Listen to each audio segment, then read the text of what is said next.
৭১ পরে ৮১-তে যখন প্রেসিডেন্ট নির্বাচন হচ্ছে তখন মোহাম্মদুল্লাহ হাফিজ হুজুর রহমাতুল্লাহ আলাইহি হচ্ছে স্বাধীন দেশে, এই দেশে ইসলামের পক্ষে ইসলামের মার্কা দিয়ে একজনকে দাঁড়ানো উচিত প্রেসিডেন্ট নির্বাচনে।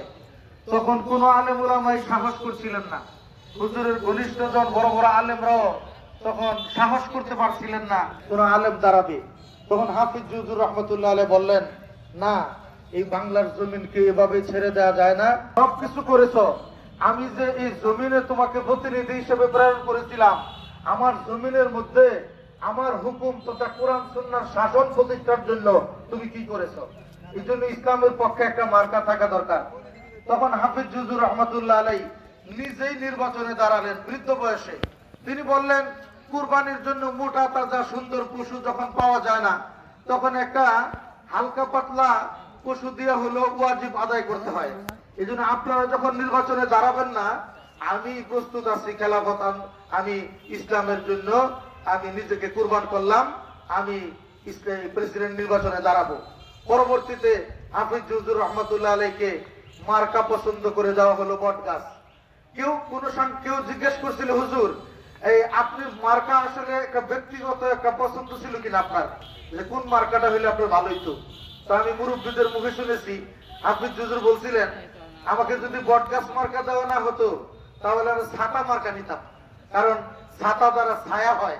পরে বললেন, ঠিক আছে, আপনারা যখন পছন্দ করেছেন বট গাছ মার্কা, ছাতার চেয়ে বড় ছায়া হলো বট গাছ, আলহামদুলিল্লাহ।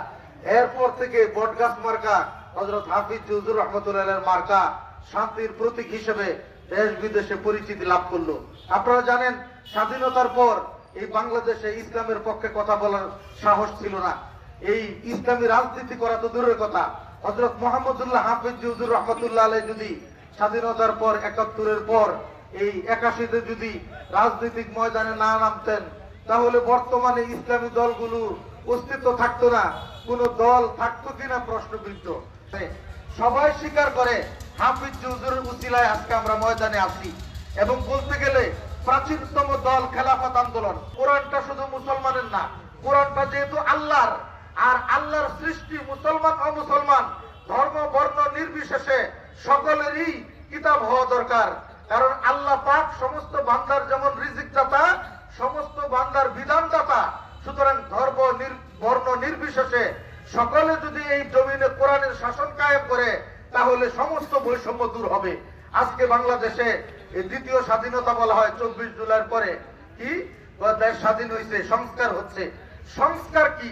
মানব রচিত আইনকে বাদ দিয়ে অন্য মানব রচিত পর্যন্ত কোরআনের শাসন কায়েম না হবে, আল্লাহর শাসন কায়েম না হবে, ততদিন প্রকৃত সংস্কার হবে না, দেশের মানুষ শান্তিও পাবে না। আমি ওই ময়মনসিংহের কিশোরগঞ্জে এক বক্তা ছিল, মাওলানা আব্দুর রহমান জামি, মুরব্বী আলেমরা চিনেন, উনি তখন বলছিলেন, জানা যদি নিয়ে আসি পরিষ্কার করার জন্য, পবিত্র হবে না। সুতরাং আমার জাহেলি যুগে মুহাম্মদুর রাসূলুল্লাহ সাল্লাল্লাহু আলাইহি ওয়াসাল্লাম জাহেলিয়াতের অন্ধকারকে দূর করেছিলেন কোরআনের শাসন দ্বারা, সুন্নাহর শাসন দ্বারা। মক্কা থেকে মদিনায় গিয়ে ইসলামী রাষ্ট্র যখন গঠন করেছিলেন ২৯শে নভেম্বর ১৯৮১ সালে। এই খেলাফত আন্দোলন আজও আছে, ইনশাআল্লাহ কিয়ামত পর্যন্ত থাকবে। এবং এই খেলাফত প্রতিষ্ঠার চেষ্টা করা এটা ঈমানি দায়িত্ব।